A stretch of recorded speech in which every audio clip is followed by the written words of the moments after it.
Hello, good people, and welcome to Hillbilly Cat History.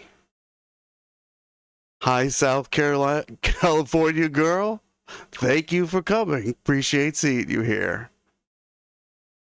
Today, we're looking at Dee Presley, or Dee Stanley, and her sons, Billy, Ricky, and David. And we're going to do that as soon as we come back from this song, which is a little bit like the feeling that we're going to have today as we look through this very interesting article I found, an exclusive interview with Dee Stanley. This is Face Me Like a Man. I hear him loading up the stories, I hear him dialing up the dates, I hear his brothers turning witnesses to the pain he couldn't shake.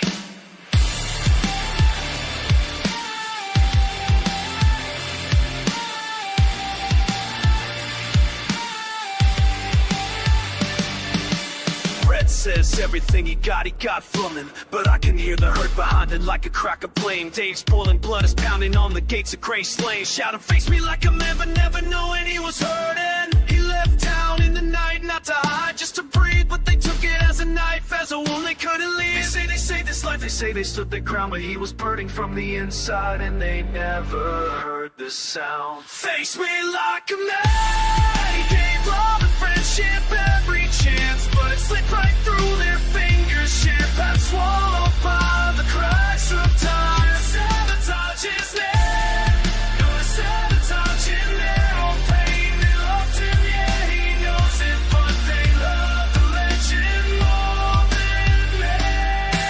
Friends calling every friend Elvis ever had, asking dates, asking stories, turning memories into shrapnel for a book full of worries. Says he wrote it for the money, then he says he wrote it out of love, but love don't come with lawyers and a push from up above. Dave bursts in a gumboat on his hip, says he ain't here to hurt, just wants to look him in the eye and hear the words again. But the wolves were in the fall, the wolves they never saw. They saw the jumpsuits in the spotlight, not the threat behind the wall. They say they knew his shape, they say they knew his fall, but they only saw the surface while he was screaming through it all. Face me like a man. He loved friendship every chance, but it slipped right through their fingers, champagne swallowed by the cracks of time. Sabotage his name, no sabotage in their own pain. They loved him, yeah, he knows it, but they love the legend more than that. He called red when he knew the book was coming. His voice was shaking like a sinner in the pew. He wasn't angry, his heart was broken. He was scared of losing those with whom he shared the truth. And when the radio said his name that August morning, they pulled their cars to the side of the road. They cried, they froze, they remembered the man they couldn't reach anymore. Face me like a man. He was dying in slow motion, trying to hold the world together with a heart that lost devotion. Sabotage my name. No, this was always a two-way flame. You loved him, yeah, he knew it, but you couldn't see the man.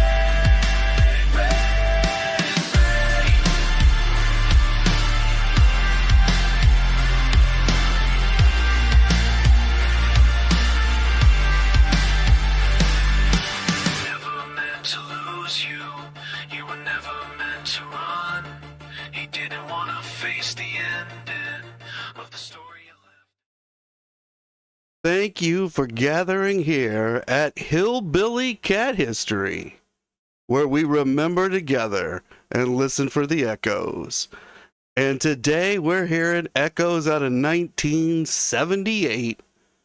Dee Presley, Dee Stanley, the Stanley Boys. Hi, Big Money Mike. Thank you so much for coming. Appreciate seeing you here. Of course, we got to get started with what's on the bookshelf. We're going to start with a non-Elvis book, and then we'll transition into an actual Elvis book. But the non-Elvis book for today is called Pirate Hunter. Now, I have not read this one. I keep meaning to read it. I never get around to it. The True Story of Captain Kidd. But we're looking at some tabloid pirates today, so I thought it was kind of appropriate. The True Story of Captain Kidd by Richard Zacks. This is, I don't know if this was ever printed in hardback or not, but it's a fairly nice, large paperback design. It seems to be really popular to print in this particular size now. Just a bunch of words on the back, though. But it says Captain Kidd has gone down in history as America's most ruthless buccaneer. Fabulously rich, bearing treasure up and down the eastern seaboard. But it turns out that most everyone from novelists to scholars has the story all wrong. Captain William Kidd was no career cutthroat. He was a tough, successful New York sea captain who was hired to chase pirates in the 1690s. Well, who else do they always get the story wrong about? That sounds like Elvis. So maybe there is an Elvis connection here. And after we get done looking at what's being said today, maybe we'll find more. Now, the Elvis book for today, Life with Elvis. It says the original price was $13.95, marked down to $3.99. I have no idea what I paid for it. It is a hardback book written by David Stanley, Elvis's stepbrother and personal bodyguard. And then we got some pictures of Elvis. A lot of pictures of Elvis on here. No pictures of David. But on the back, we do have a picture of David. In fact, we're going to see this picture again on the front of a later book. One that we've already seen. I think it was called The Final Years. My Brother Elvis or something like that. They're getting onto the Lisa Marie, I believe. So I think this book's probably out there. A lot of quantity. Probably get it cheap. I don't think I paid $3.99 for it. I might have, because it included shipping probably. Of course, I had no idea what I was getting then. If you've bought one David Stanley book and you're looking for more information about David Stanley, probably not going to find it in more David Stanley books. They basically are the same book, slightly rewritten and then republished. In my opinion, this is only my opinion. You may be a huge David Stanley fan. You may love every one of his books. If you do, let us know in the chat, in the comments. I feel like he's written a lot of books, and I don't see a lot of difference in between any of them. Although maybe we do get reflection from various ages that then allows us to see deeper into the person that David is. I don't think we get to see Elvis any closer, but we may get to see David.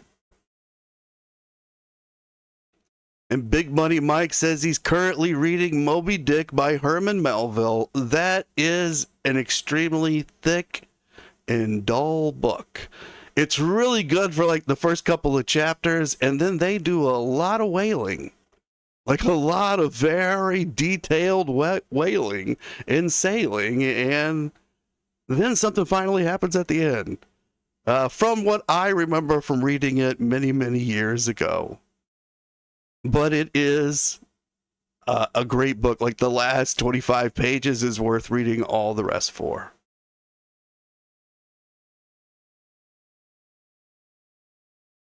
And Southern California Girl says she has the one with Elvis's faith. I think that's Billy Stanley, right? I don't know if that's David. So there's three brothers. One's Billy, one's Ricky, and one's David. And she also says, I have another one Dee wrote about Elvis, We Love You Tender. The boys wrote that with her too. Yep. That is one. And I think it's coming out around the time, or it's in prep around the time that this the interview that we're going to look at today is. And Big Buddy Mike says he's not making much sense of Moby Dick. Well, you got to put yourself on the deck of that ship. If you look at it from the viewpoint of you're a sailor on that ship, it all starts making sense. And Monica's asking about Dee Presley's book, good or bad. Well, it came out in about, I think it's 1979. Might have been as early as 78, but I think it's 79. And it's Dee Presley's book. It basically has all of her stories in it. I don't think it goes as far as she bluntly states on the Geraldo show, but it's certainly hinted at. So, yeah, it's in there. And Elizabeth says it's Billy Stanley of the Faith book because she has that one. So let's get to know the Stanley family. I happen to have a little bit of information about them. That's part of what we're going to look at today. We're in the city of Memphis. This was 1972, but that's pretty close to 1978. We're going to let that image stand in our minds as Memphis. But Dee Presley, she's got more to say. Now, what do I mean she's got more to say?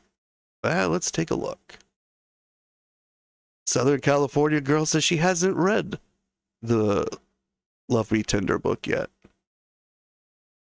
It's like the other books. It's got great parts, very sweet parts, things that you're going to love, and then it'll hit you in the face with something. And that something is almost always some kind of reflection of the person who told the story, because they don't match up from book to book, and that's why they don't match up. One of the reasons. It's one of the reasons. Now, some people outright lie, but it's best to approach the books as if everyone's trying to tell the truth. Otherwise, you just get locked into this he said, she said thing. And it's better just to go in and hear what really sounds like Elvis to you. If it doesn't sound like Elvis, it probably is not Elvis. It's probably them. It's probably the person telling you the story.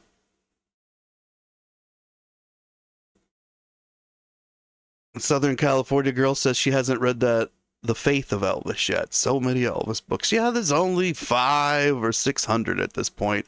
There is a guy who has a site and he tracks them all. He was nice enough to put my book on there.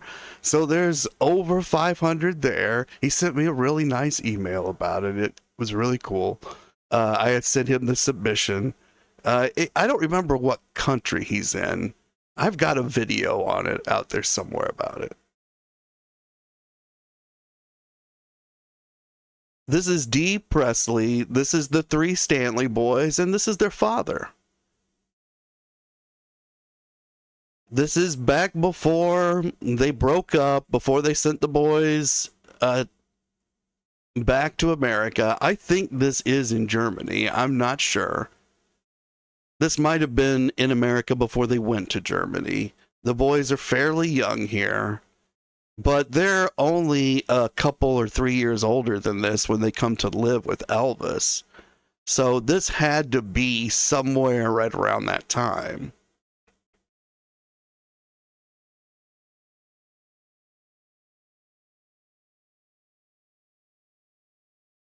And after Vernon and Dee met in Germany, they came home and they got married in 1960. Elvis was not there, but somebody with a camera was, because they took this picture.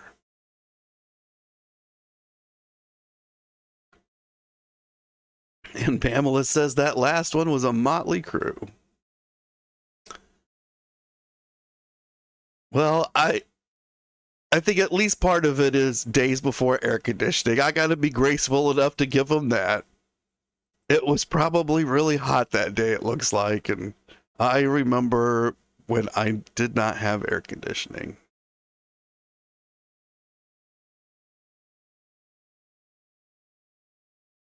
And they were happy for a while. Dee and Vernon. Look at that little mustache that Vernon has. He's looking very dapper in that suit. Got a white tie and a dark shirt, probably black. It's a newspaper clipping, so there's no way to be sure.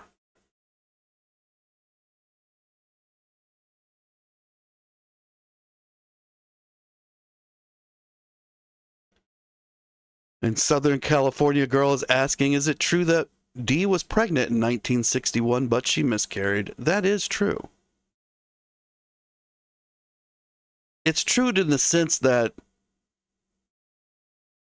there was an event that happened, and that's what is said is true. Now, even then, there was some medical privacy, so we're depending on what Dee said. I don't know that anyone's ever brought forth any proof that that's what happened, but Dee said it did, and everyone took it at the time as if it did. So it's basically the same as if it did. It was known to Vernon and Elvis. They felt that is what happened. And I'm just mentioning that because I've seen it attacked in that manner. And it's hard to attack a first-person source, especially when it's the person. So we can always have our doubts about them, and we can feel that they did not tell the truth, but that's not the same as we can prove that they did not tell the truth. And if it went into like a court of law, well, their word carries a lot of weight. This is the three Stanley boys, and they've got Lisa Marie in their arms. It's not a very good picture. It's from a newspaper or something, and it wasn't put well onto the internet from where I found it, but this is the three of them. That is Lisa Marie. And Francis says, didn't she and Vernon have an argument or something before the miscarriage? That part I don't really know. We'd have to really go in and timeline that kind of thing out, because there's obviously implications there that led to it. I think there's a lot of, I think she'd already had a history of miscarriages, but I'm not positive about that. I may be mixing her up with Gladys, but I think they had that in common. Hi, Frederick. Thank you so much for coming. Appreciate seeing you here.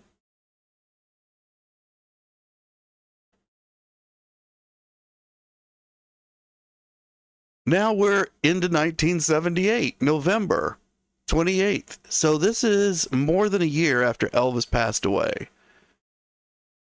And this says, stepmother talks for the first time. Exclusive preview of sensational book. So this is the pre-Love Me Tender publicity tour. I hadn't really looked that closely at this yet, but now that we've already brought that up, it all clicks into place, right? It's 1978. I think her book is, I think it's got a publication date of 79, I want to say. And so that fits right in, because this is November of 78.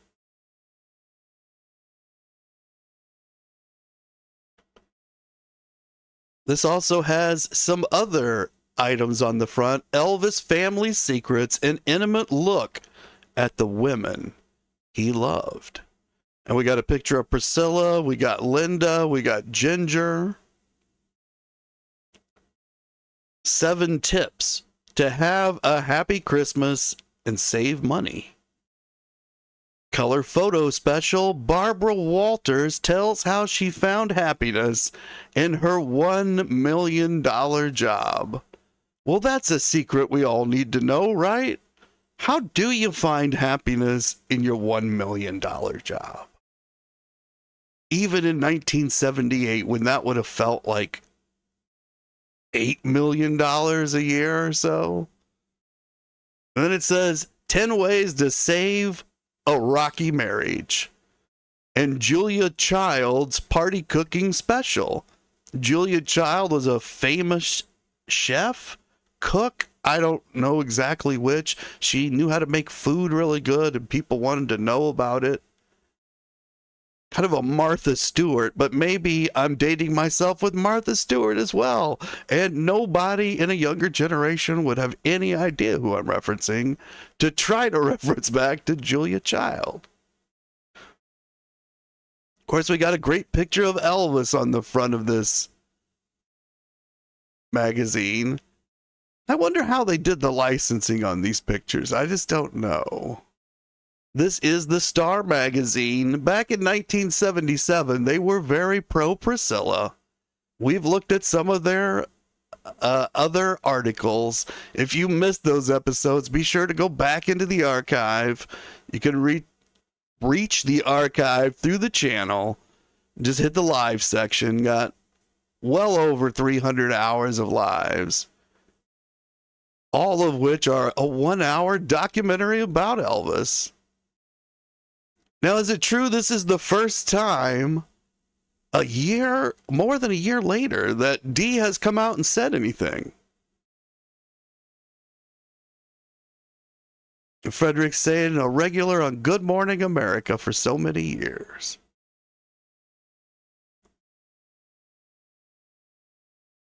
And we've got this new magazine with Elvis on the front of it. It says a pictorial tribute.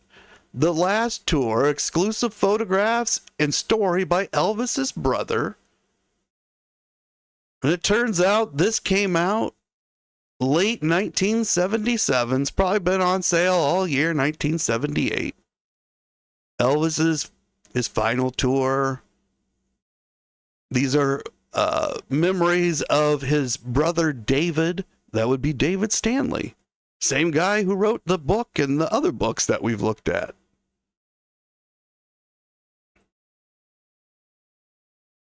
A little bit better look at this article. If you like to go through this article, we might, but we are not doing it on this particular episode. So if that would be of interest to you, be sure to put it in the chat, put it into the comments, hit the like button, and make sure that you're subscribed. Here's a poem that his brother Billy, or stepbrother, Billy Stanley wrote, David's brother Billy. It's in this special Brother Remembering magazine, but not Dee, so we've got to give it to Dee. Well, what's this? Elvis's Family Speaks. And it turns out this is November 1st, 1977. And that's at least a year before what we're talking about. And we can see some pictures of Dee on here. It says stepmother Dee Presley with the flowers outside Elvis's mausoleum. Now, did she stand with these flowers outside the mausoleum in November or October of 1977? Because he had passed away in August. And I think we saw some items about when he came back. I don't remember the exact date on those. Might be a little bit after this.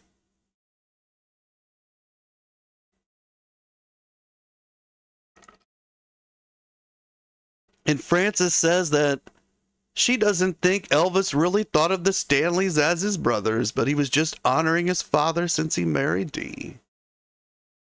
We'll never really know, but what we might be able to discern is, did the Stanleys and Dee feel as if Elvis was their son and brother? We're just going to flip the question around, basically. Not about how Elvis felt about them. I'm going to give Elvis the grace to think maybe he really loved these people deeply, that he saw through all their flaws, that he tried to forgive them everything. He seems to have tried over and over.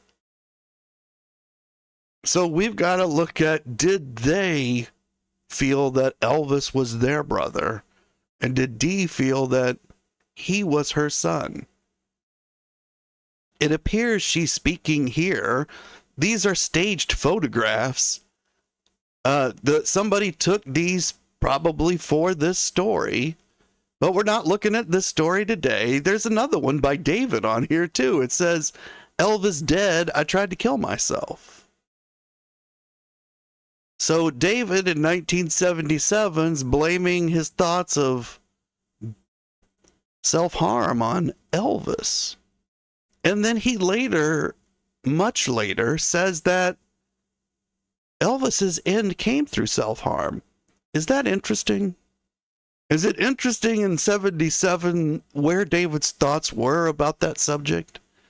And where they went to in many later years? Now, he did apologize for that, but I'm not sure he ever stopped thinking that.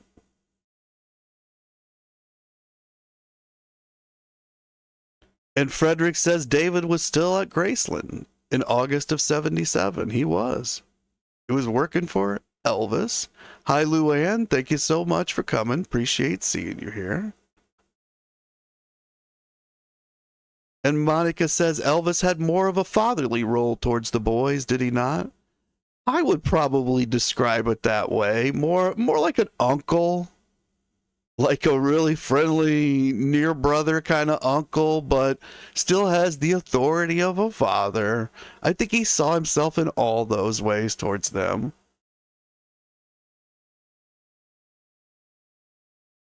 The front of this magazine also says, Revealed. Secrets of Elvis's last hours, the drug, romances, and the heartbreak ending. Priscilla Presley haunted by Lisa kidnapping threats. And top psychic cures heartaches for lovers. So they've got a strong output of articles in this particular magazine, including breast surgery scandal at the very top. Almost Elvis's name is so big, it almost makes you think, is this breast surgery scandal connected to Elvis? But we're not looking at this one today. If you guys want to look at this one in detail, let me know in the comments, in the chats. That whole thing. Make sure you're subscribed. Oh, just kidding. But here's another one with Dee. This one is Truth Behind the Presley Divorces. We're talking about multiple divorces. That sounds like Elvis's and Vernon's divorce. Elvis's stepmom reveals for the first time. This is a first-time magazine, too. And she gets a lot of first-time things. December 13th, 1977. So she first-timed it in December of 77 and first-times it again in November of 78. Is that legal? Could you do that? This picture of Dee is captioned and it says, rings on her fingers. But no more bells to make music for Dee Presley now. And she's quoted, if only I could have been a little more understanding.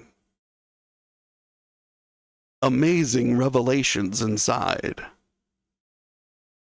Well, we're not going to see inside this one today because that's not the one we came to look at. It's a year too early. So if you guys want to see this one, make sure you put it in the comments, put it in the chat. And Luann says, don't all big superstars get written about by the media? Exactly, that they've done that to themselves. Exactly. And Danny, hi Danny, thank you so much for coming. Appreciate seeing you here. He's saying he's heard Bob Joyce has affirmed that he's told people he's Elvis Presley. And I don't know what Bob's told people. I know a lot of people seem to think Bob is Elvis Presley, but it seems far-fetched to me. And Big Buddy Mike says that in his opinion, David acts a bit like a snob. Has a bit of an attitude. It's got some people agreeing.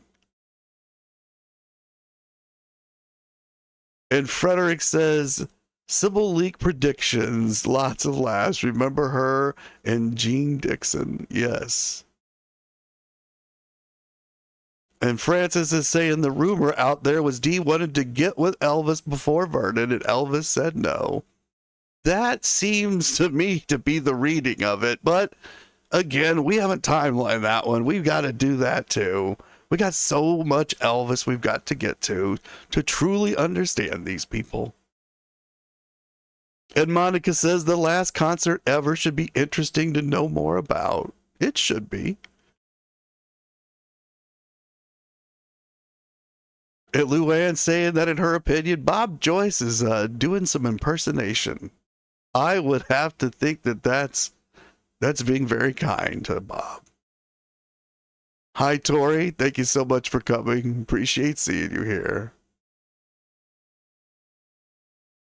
And Southern California girl is pointing out that someone's gone to Bob Joyce's house, which I know the spa guy has a video out there. He goes right up to Bob. Bob says he's not, but Bob has other statements out there as well. Bob's got some image issues that probably need to be solved on his end, but he seems to be prospering from it. So I don't follow Bob. And Elizabeth saying she agrees that the last concert would be good to look at. Well, we might definitely do that. Barbara Walters, here's that color spread, says that she's finally found that happiness in her $1 million job. This is an Elvis show, so we're not going to go through this one. But if you guys want to enough, again, let me know in the comments and the chat. Maybe there's a secret in there to help us in our $1 million jobs. But here's the story we're going to look at today. Elvis, the intimate story of his sad life and the women that he really loved. And it's a 2-pager. And I just wanted to look at this ad for the plants that are on the back of this. You could get $15 worth of house plants for only $2.95 with the coupon that's on the back of this magazine. Now, I have no idea if they send you seeds or what, but $15 for only $3, that's obviously a great deal. Now, I'm sure there's shipping and handling involved. I haven't read the fine print, but this is an example of 70s advertising.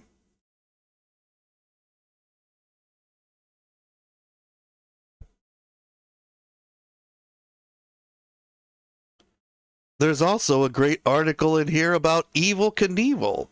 Apparently, he had just been released from prison. Had a little bit of trouble in there. Or not in there, a little bit on the outside. He had his own personal issues. They led to the slammer. Now he's out and people are watching him. And it says the unrepentant Evel Knievel plans the greatest ever stunt.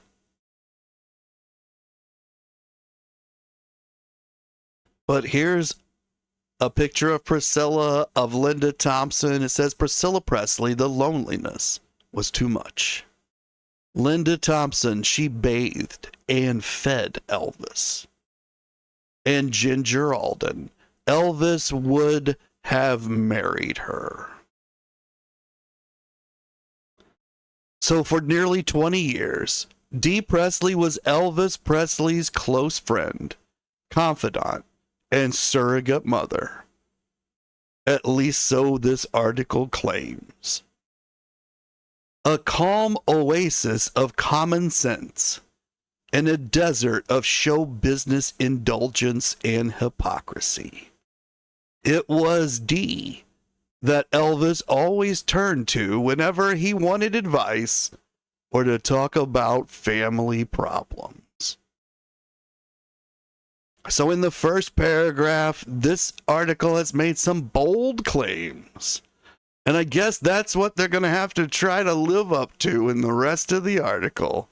I mean, who said this? I guess the guy who wrote the article. I don't know that that person knows anything about Elvis or is an Elvis authority, but they seem to have a high opinion of Dee Presley.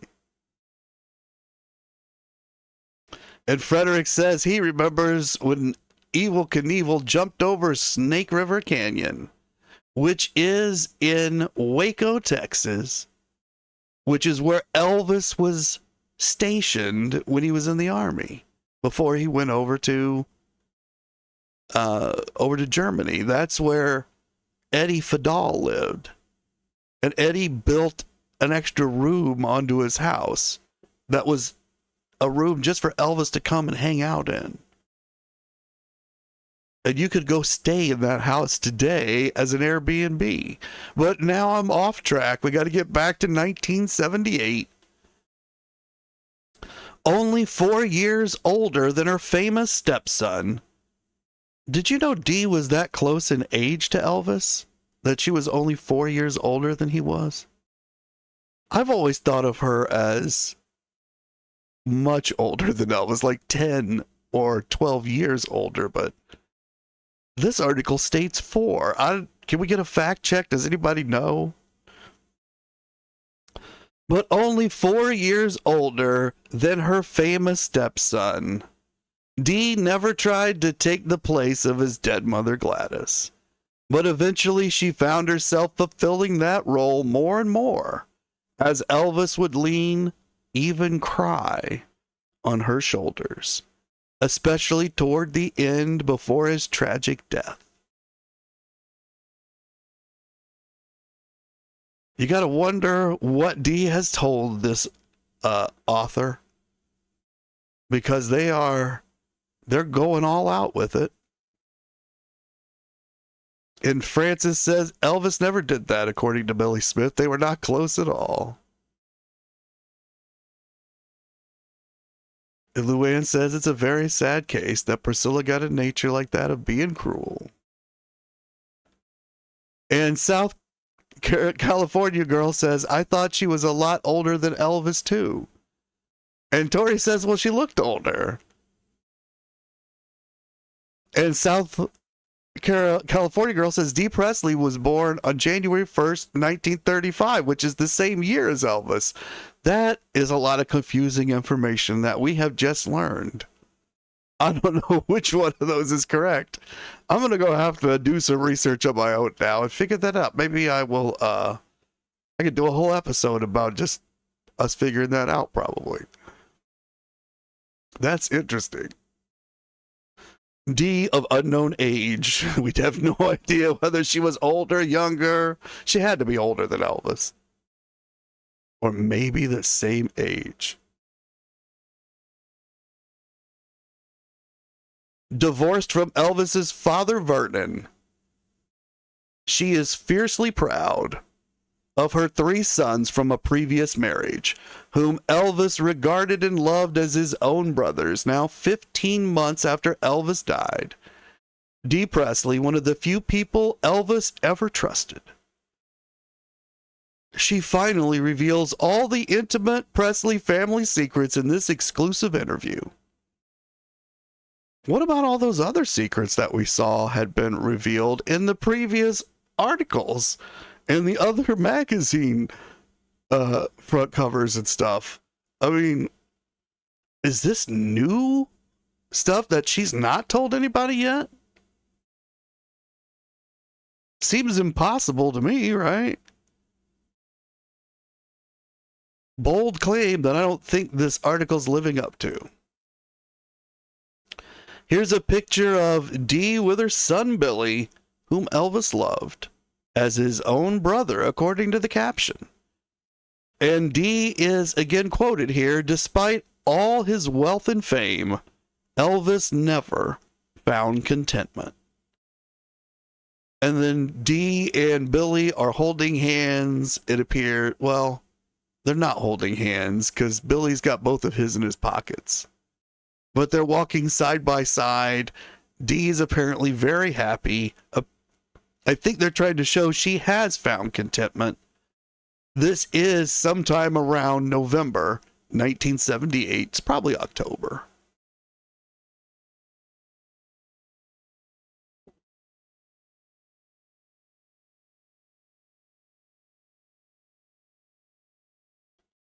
And Frederick's saying that Dee died around 2013 in her late 80s. Or so we believe. It's like Gladys. Nobody really knows how old she was when she died. So was she in her late 80s? Was she in her early 80s? Was she in her 90s? Here's that we've got a range here.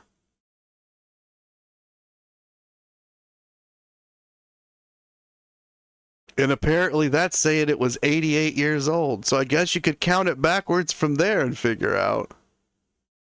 And then Elizabeth saying she found June 16th, 1925. Well, I think we've got a good lesson in when you ask AI, because it's just going to go to Google like you guys did. And it's going to look it up from the same sources, and then it's going to choose one of those. And then it's going to tell you, hey, that's the truth. That's why it's so hard to nail any of this stuff down. And Monica's asking, did Dee remarry after Vernon? I don't believe she did, but I'm not an expert on post-Vernon. I'm not even an expert on this particular article. I haven't read it all the way through. Let's see what else she has to say. Dee says, Elvis carried 3 guns with him most of the time, and I am told he often blasted away at TV sets and chandeliers, but I never saw it myself. Now that's the most important part of the quote. I never saw it myself. Now what did she never see? That he carried 3 guns most of the time, that he blasted away at TV sets and chandeliers, all of it, part of it, none of it. She's not very clear. What we do know is she didn't see anything. She doesn't know what she's talking about in this particular quote. It just makes good copy for the story.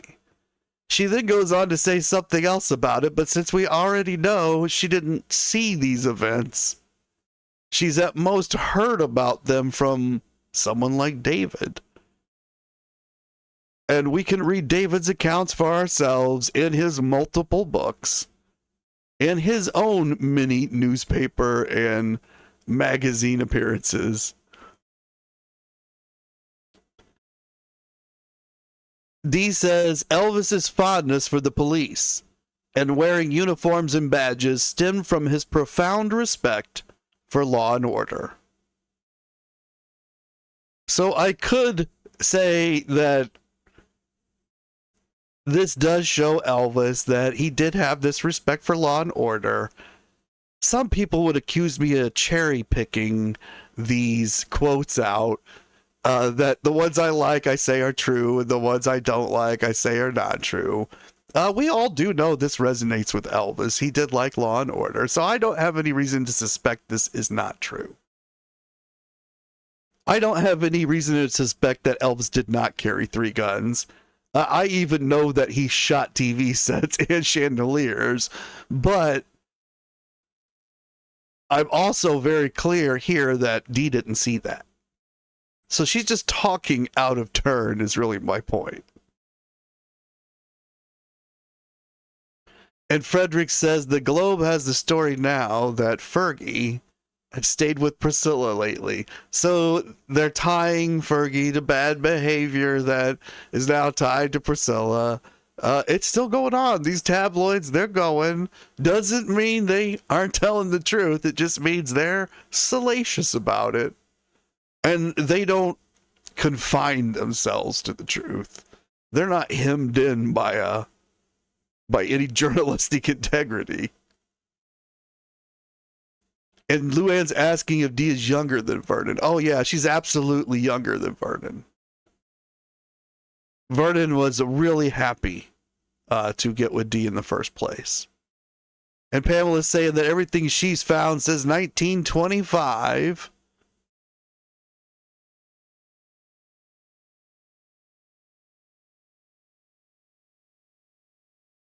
And I'm just trying to catch up on the chat here. Oh. And Monica's saying she thinks Elvis was disappointed that Vernon remarried so soon after Gladys died. I think that's absolutely true. But I also think that Vernon was spiraling himself. He wasn't equipped to be without Gladys. I mean, we think about how much Elvis loved her and how it sent Elvis into his own spiral and his own despair. But she meant just as much to Vernon. People want to push that off and into the background, but that was his wife. He'd been with her since he was 17. She'd waited for him while he'd gone to that prison stint. They'd been through the worst together, and she had never left him. So now she was gone. I'm sure it was very difficult for Vernon. Suddenly he's in this other country. He's trying to handle this business for Elvis, and his mom is with him. So he's got to kind of take care of her too, even though she's doing all the cooking and cleaning. They're also in this weird place that the landlady lives with them, and she won't leave. And she doesn't speak any English, and her and Grandma won't stop fighting.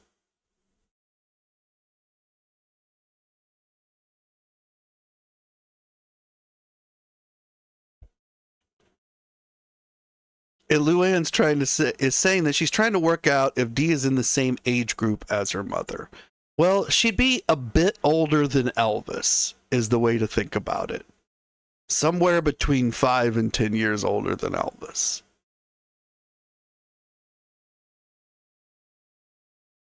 Now, we do get in this 1978 article age. It says that she's 48 years old with silver blonde hair. So I'm not good with the math, but if you did the math on 48, I guess that'd give you another number.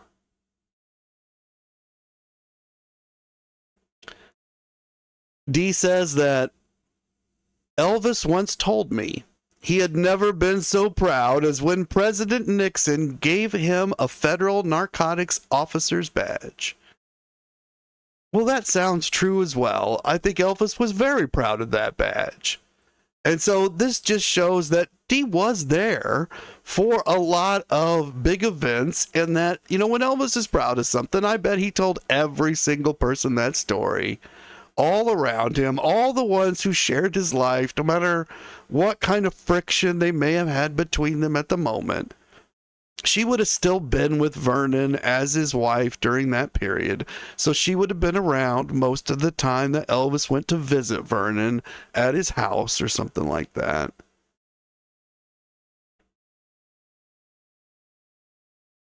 Dee says that, frankly, I was one of the few people Elvis could turn to who would tell him the truth. The others were either afraid or employed by him. Now, this one's kind of a tough quote because she starts off with this thing that he could turn to her because she would tell him the truth.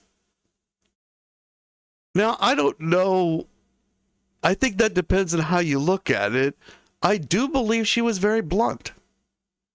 So I don't know that bluntness is truth. But if he wanted to hear a blunt opinion, he wanted to hear something exactly the way it struck someone in the moment, I think you could count on Dee for that, and that would be a form of truth. I don't know that everything that Dee said was truth, or that she didn't try to manipulate people, or that she didn't have agendas. But if you just asked her a question in the moment, and it didn't seem to conflict with one of her personal immediate needs or long-term goals or plans or something, she'd probably give you a blunt, honest opinion. And Elvis would have valued that in a female, in an older female, like his grandmother, like his mother, like his aunts. He did seek that kind of opinion. I don't know how often he would have sought it from Dee. And then she says that the others were either afraid or employed by him. That kind of sums it up, right? Like, there is truth that there was fear, even the ones who loved him, because they were somehow benefiting from him in most cases. And then there's the employed.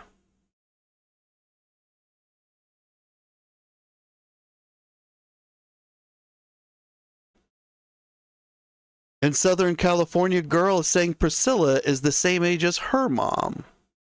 Only her mom was born in January and Priscilla was born in May of 1945. And that's the year that World War II ended. But both of them were born just before it did.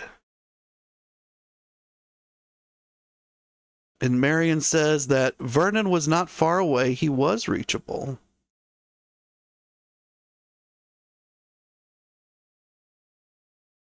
And Tori says, he did love his badges, but why would he turn to Dee if he wasn't keen on her? Well, she does give us that reason. Others were employed and others, they were afraid of him. She indicates she wasn't afraid. I don't know that that's true either, but it does kind of tell you how the people around him thought about the others around him. Not just about him, about Elvis, but about those that he had relationships with. And Elizabeth says they definitely survived the worst together, which would be Gladys and Vernon. They did love each other very much, and Vernon was very lonely afterwards. Yeah, I mean, how could he not be?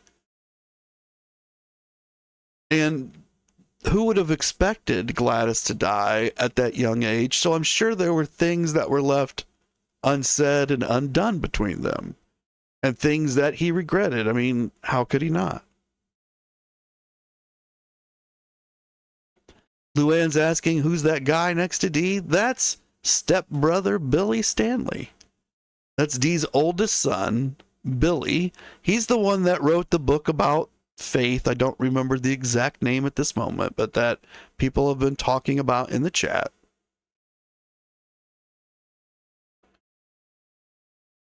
And Frederick says Vernon had been with Gladys for decades and that Dee looked pretty good, 33 years old, bleach blonde.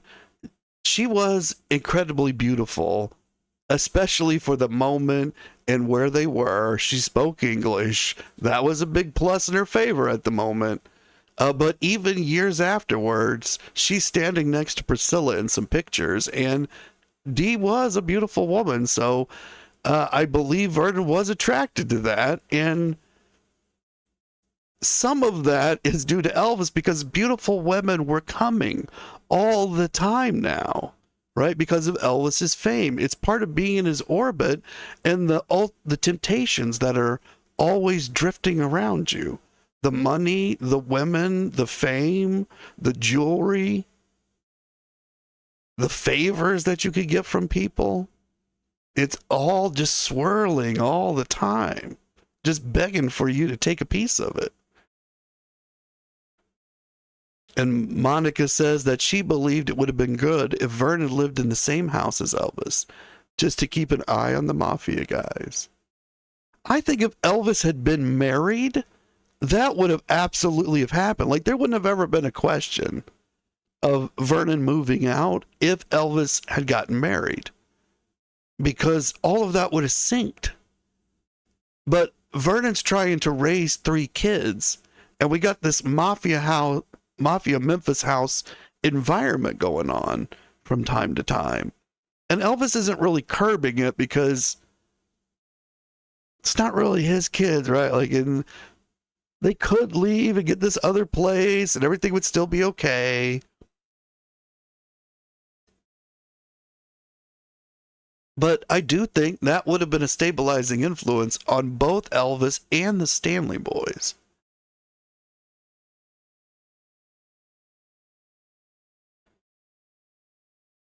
And Dee says that Elvis said, "You are quite a lady." And they were the last words that he ever spoke to me. And that's where we've got to leave it for today. Even though we got a lot more to do in this particular article, we're not even close to the end of it. And then we've got those other articles to go through if we want to. So I'm going to leave you guys with a song. I am going to remind you, let me bring this back up.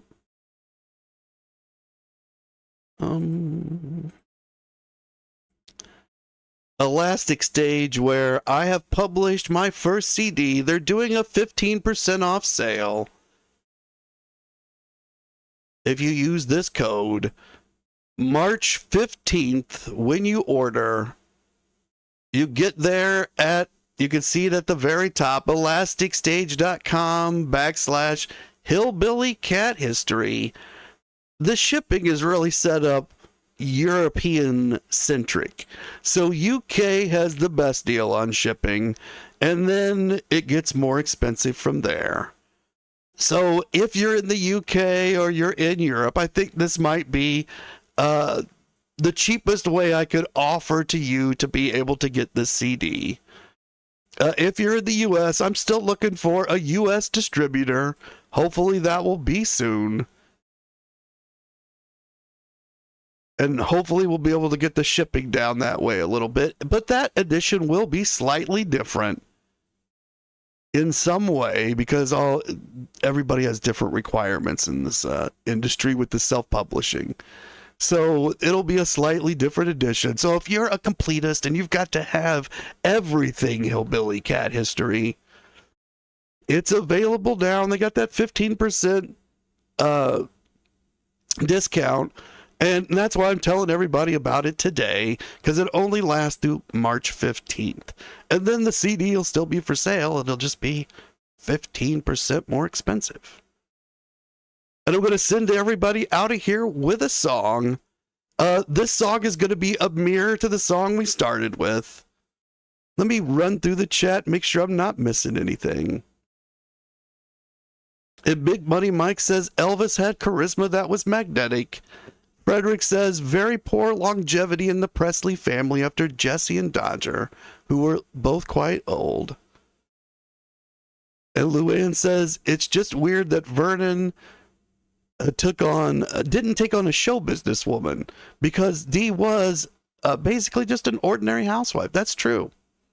That's a good point. And it didn't really work out that well for Vernon. And a lot of people say that Elvis should have done the same thing, but maybe he looked at Dee and thought, this didn't work out all that well for Dad. Or I don't want to end up like Dad. I don't know. I can't speak for Elvis, can't read his mind, can't say that is what he was thinking. And Monica says that Elvis bought Graceland for both of his parents and they both left the house. That is true. But he did buy his dad the next house too. So he still had bought his dad a place to live. And ultimately that means he bought the Stanley boys the place that they grew up. And Elizabeth says, it went too fast today, like always. Thank you so much, Elizabeth. I appreciate that. And Monica's asking, weren't Gladys's parents cousins? They were. First cousins. And Frederick's saying he's not sure. Well, you can be sure, because you can go back to my very earliest videos and I detail, even show you a family tree. And they were cousins. And Southern California Girl is wishing everybody an awesome weekend, and I wish you all the same.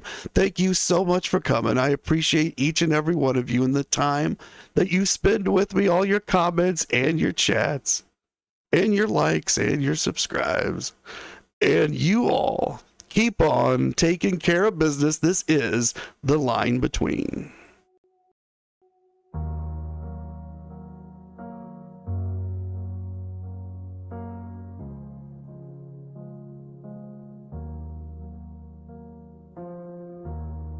I hear the static rising like a storm behind your breath. Every truth you're trying to name is shaking what we had left. You say the world's gone sideways, and I can feel the tilt begin. Two voices on a wire, and the ground won't stay still again. I'm not calling you a liar, I'm just trying to understand how the stories got so twisted between the heart and the helping hand.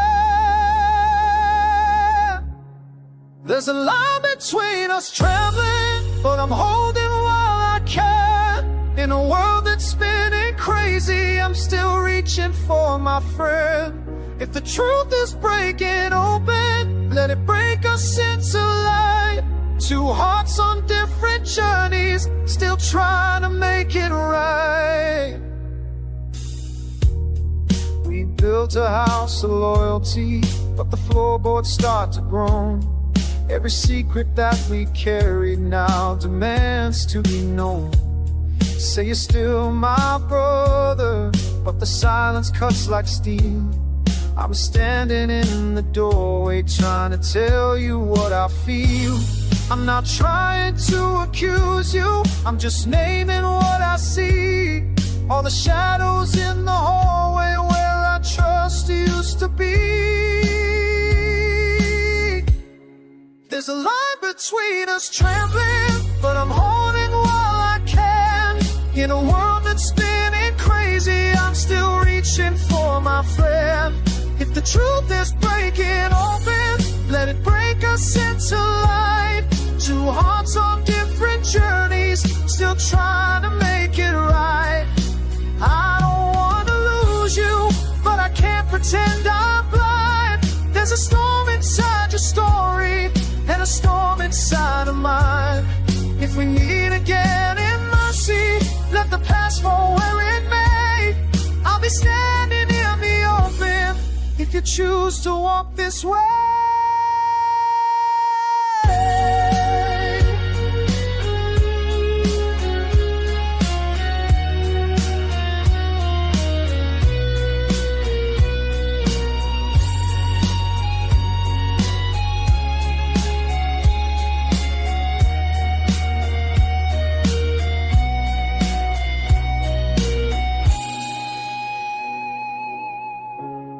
There's a line between us trembling, but I'm holding while I can.